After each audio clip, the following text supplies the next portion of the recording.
That's a big buzzword now in this sort of area of ADHD. Self-regulation, really, if you break it down, it is the ability for that child to regulate their behavior and make better choices.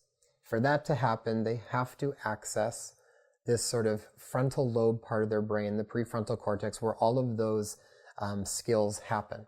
And a lot of times what we do know is that kids with ADHD tend to have poor ability to access this part of their brain.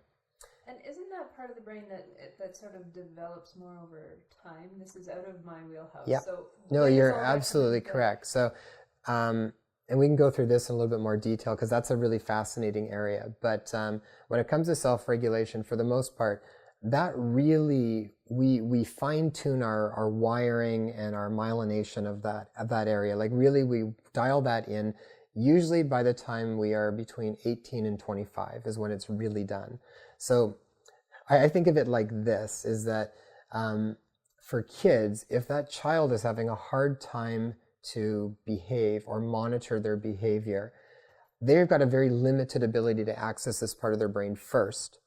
And me as an adult, if I'm starting to lose it with, say, my stepson or something from behavior, yeah, I have to remind myself that it's like, holy cow, if I'm having a hard time and I'm completely wired there and they're having a hard time, it's probably 10 times harder for them to manage than it is for me.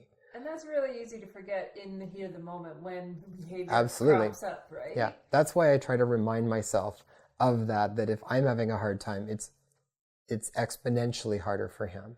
So it's got to be really hard in the heat of the moment in these instances. You know, it's easy for us to sort of preach of like, oh, well, it could be parenting or whatever. When you're immersed in it with your kid, it's hard to remember these things like, oh, I have a much better developed prefrontal cortex. I need to regulate myself, right? Like, how do you, that's a lot. Like, yeah, what is your experience? Like, when you're in those moments, how do you know, and you're highly educated in this, right? Yeah, I mean, as a parent, and I'm a parent, I have a stepson who's 13, I've got a toddler who's 1.5, and we have a newborn that's 8 weeks old now. So it's like, I mean, I get it. Parents lose it. We get to your threshold. I mean, a lot of it is trying to balance things as best as you can in your world and also not having quite as many expectations as we used to have. You have to kind of change that. And I mean, I don't know any parents that don't feel it too, you know, at some point you will.